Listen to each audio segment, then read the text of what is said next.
그 가나안 땅, 그러니까 이스라엘 땅의 약속의 땅의 신학적인 의미, 그 땅이 이제 신학적으로 어떤 의미를 이제 가지고 있느냐 하는 그런 문제거든요. 그래서 제가 세 문제를 이제 했어요. 세 문제를 제안했는데, 첫째는 지정학적으로 인한 전쟁과 비극의 소용돌이 속에서 얻은 교훈은 누구에 대한 원망이나 운명을 탓한 것이 아니라 하나님의 뜻과 섭리로 해석했다는 거죠. 또 불평이나 운명을 탓하는 것이 아니라 하나님의 뜻과 섭리로 해석을 했다 하는 이제 그런 교훈을 우리가 얻을 수 있다는 거죠. 성경에 보면 원망, 불평에 대해서 두 가지 그 견해가 있어요. 여러분 이제 출애굽기 17장 그 2절 이후에 보면 거기서 불평 요소가 나와요. 왜냐면 이제 갑자기 이제 출애굽해가지고 어려울 때 만나 매출하기 이제 그런 문제 가지고 이제 백성들이 이제 부하는 나오거든요. 그래서 그런 불평의 종류가 있고, 그 다음에는 이제 민수기 13장 가게 되면은 이제 그때는 이제 가나안 정복하는 이제 그 정탐하는 그런 문제 가지고 이제 또 이제 불평의 요소가 주어집니다. 그래서 이제 올바르 트라이얼이라는 그분들은 이제 출애굽기 주석에서 이제 두 종류를 얘기했는데, 첫 번째 출애굽에서 나타나는 불평의 문제는 생존과 직결되는 문제라 그래요. 그래서 우리가 삶 속에 주어지는 그 요도 원망이나 불평이 생존과 직결될 때는 그걸 하나님도 허락해 주신다는 거죠. 그래서 우리 불평이 생존과 직결되는 문제냐 아니면 어떤 우리의 편안함이나 우리의 어떤 생존 이상의 것을 이제 가지고 불평하느냐에 따라서 이제 그 양태가 다르다 하는 걸 우리가 얘기했어요. 민수 13장 얘기는 거기서는 이제 우리의 생존과 직결된다기보다는 조금 더 우리가 어떤 편하게 살고 조금 더 우리가 낫게 살고 어떤 더 그런 이제 이상적인 욕구라 그럴까요? 그런 문제와 제기이기 때문에 그때는 하나님의 이제 심판에 주어졌다 이제 그렇게 얘기를 합니다. 그래서 이 생존과 그 생존 이상의 욕구를 어떻게 구별하느냐, 쉬운 구별은 아닐 것 같아요. 그러나 어떤 생존과 직결되는 문제에 대해서는 하나님도 다 그것을 수락했다 하는 이제 그런 걸 보게 됩니다. 그래서 우리가 참 불평을 안 할 수도 없지만은 이제 불평을 해도 어느 선까지 우리가 불평을 하고 살아가겠느냐. 그래서 이 불평, 불만을 전부 다 이제 원망을 다 하나님의 뜻으로 받아들인다면 이제 감사라는 그런 이제 양태로 품성으로 주어질 수 있는 거죠. 그래서 감사한 마음으로 그다음에 이제 그것이 이제 하나님을 이제 찬송하는 그런 것으로 주어진다는 거죠. 그래서 참 우리 기독교인들의 심성이 이제 이 불평, 불만이 있겠지만 그걸 감사한 마음으로 바꾸고 그것을 이제 찬송으로 바꾸는 태도가 상당히 중요한 건데, 그것이 이제 우리가 교회 생활에서 우리가 이끌어 가야 할 그런 주제 같아요, 보면요. 뭐 누구나 다 그 조건이 이제 악조건이 되고 어려우면은 불평이 더 많아지죠. 그렇죠? 그러니까 불평이 많아지고 또 조건이 좋아지면 이제 불평이 덜 하는데, 누구나 불평이 없을 수는 없어요. 삶 속에서. 근데 그럼에도 불구하고 그런 불평을 하나님의 뜻과 연결시키기 위해서 그걸 감사로 바꾸고, 그리고 또 그것을 이제 하나님을 찬양하는. 그래서 우리 시편 13편 같은 거는 바로 이게 그런 예로 표시야. 그런 고난의 시들이 많이 있어요. 시편에 보면요. 처음에는 어려우니까 하나님께 막 불평하고 부르짖다가 어느 정도 지나게 되면은 이게 하나님과 무관한 것이 아니다 하면서 그걸 이제 받아들이면서 마음속에 정돈을 하고, 그 다음에 그 감사한 마음으로 표시하고, 그 다음에 찬송으로 끝나는 거죠. 그래서 시편 중에 처음에 시작할 때는 이제 짜증나는 그런 불평의 요소가 시작하지만은 끝에 마무리가 찬송으로 끝나는 시편인데 그런 시편입니다. 처음에는 다 이제 그 어려움 속에서 그렇게 하다가 나중에 이제 감사 찬송으로 바뀌는 그런 걸 볼 수 있죠. 그래서 그런 이제 원망이나 운명을 탓할 것이 아니라 하나님의 뜻과 섭리로 해석했다 하는 그런 주제 하나 할 수 있고요. 그래서 이제 두 번째는 오히려 비극과 고통 속에서 하나님을 신뢰하고 찬양했다.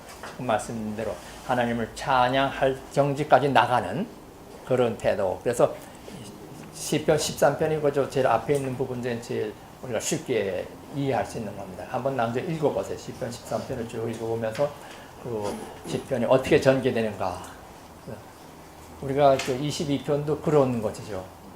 왜 나를 버리십니까 하고 막 쭉 원망하다가 이제 나중에 이제 찬송으로 바뀌는. 그리고 세 번째 주제는 제가 고에 대한 인과응보의 법칙을 넘어선 새로운 이해를 했다.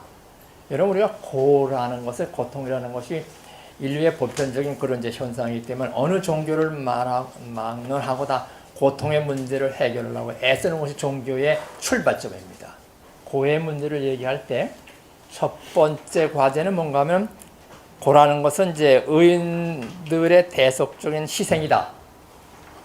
그 사람이 고통을 받는다는 것은 죄 없는 사람들의 희생이 바로 이제 주어지는 고통이다 하는 식으로 생각하는 거예요. 나는 죄도 없는데 고통을 받는 사실은 그만큼 나에게 그 희망이 이제 대속적인 이제 의미를 갖는다는 것이 이제 이사야 53장에 나오는 거죠. 그리고 고난은, 두 번째는 고난은 하나님의 구원섭니다. 그러니까 하나님께서 인간을 구원하기 위해서 이 고난의 과정을 거친다. 그래서 이제 구원의 한 과정이다. 인간의 고통은 하나님의 고통의 반영이다. 그래서 우리가 고통을 받는 만큼 또 하나님도 그만큼 고통을 겪고 있다. 그래서 하나님의 아픔이라는 그런 책을 이제 번역된 책도 있는데 이제 그런 것이 이제 같이 있고요. 하나님도 고통을 당한다 하는 그런 얘기를 하고 있고요. 그러니까 여러분이 당하는 고통은 우연한 것이 아니라 희생적인 요소도 있고 하나님이 겪는 고통을 그대로 우리가 표현하고 있다. 그러니까 그리고 세 번째는 고난은 하나님의 역사의 한 수레바퀴다. 십자가의 고통 없이는 부활이 없다는 식으로 그 고통 곧 하나님의 역사 수행의 한 수레바퀴와 같다. 그러니까 하나님의 역사의 그 순행이라는 건 한쪽은 고통이라는 바퀴고 한쪽은 평화라는 바퀴라고 그럴까. 이 둘이 같이 어울려야 그 수레바퀴가 역사가 진행되는 것처럼 이 고라는 것은 그 하나님과 무관한 것이 아니되는 거죠. 하나님에 의해서 고통도 주어진 거다. 그렇기 때문에 그걸 우리가 받아들이기도 하고, 그 다음에 그 하나님의 고통을 또 우리가 이해해야 된다. 그리고 이제 또 한 가지 더 얘기하면, 고난은 하나님의 백성이 되기 위한 훈련이다. 뭐 이런 식으로 이제 해석을 할 수 있는 거죠. 그래서 이제 우리가 이제 이런 지정학적인 과정 속에서 우리가 당하는 고통을 얘기할 때 이것이 꼭 죄의 대가가 아니라는 겁니다. 그러니까 잘못했기 때문에 오는 그런 경우가 없는 건 아니에요.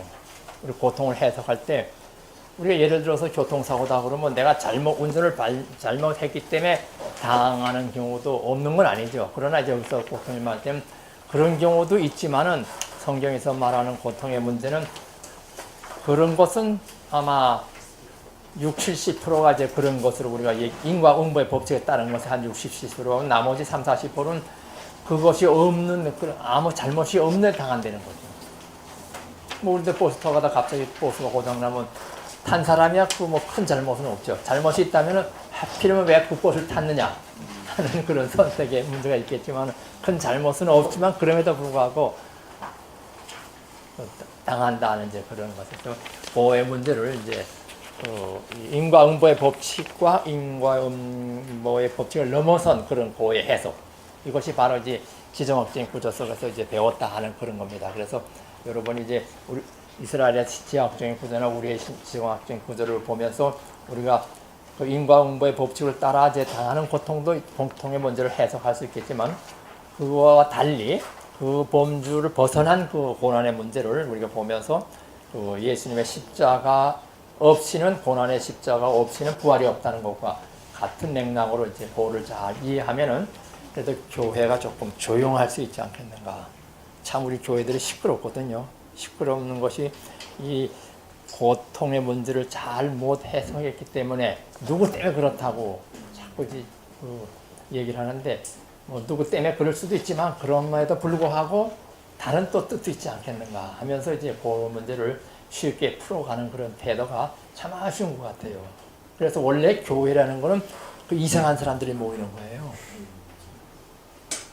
그러나 이제 문제는 이상한 사람들이 교회에 오기 때문에 서로 뭐 이상도 안 맞고 뭐 문제가, 그러나 교회에 들어온 이상은 그 이상한 사람들의 그 습성의 심성들이 기운해 가지고 성경에서 말하는 그런 인간으로 이제 새 사람으로 변해야 되는데 변하지 않기 때문에 문제가 생겨요. 뭐 문제가 있는 사람이 뭐 없는 건 아니에요. 다 문제가 있어요. 그래서 교회까지 찾아오는 건 사실이에요. 그렇기 때문에 교회 온 사람들을 나무랄 것이 아니라 성경이 말하는 그런 이제 인간상으로 이제 변할 수 있는 그런 우리가 삶의 구조가 돼야 된다는 거죠. 그래서 그런 것을 이제 위해서 아마 여러분도 여기다 오신 것이 아닌가 그렇게 그럽니다. 뭐 우리가 많은 지식을 토도하는 것도 하는 방법이지만 지식과 함께 우리의 인격과 품격을 잘 이제 신앙으로 다 이렇게 정비해서 이제 새로운 사람. 여기 사람은 ing라는 게 아마 사람이 이제 진행되는 그런 것 같은데 좀 새로운 사람으로 변화라는 그런 의미에서 그런 주제를 거는 건 아닌가요? 예, 지난주에 여러분을 볼 때보다는 조금 변화하신 것 같은데. 예, 그래서 늘 이렇게 그 하나님이 원하시는 이제 인간상을 닮아간다는 것이 참 우리에게 귀중한 것이 아닌가 생각합니다. 그래서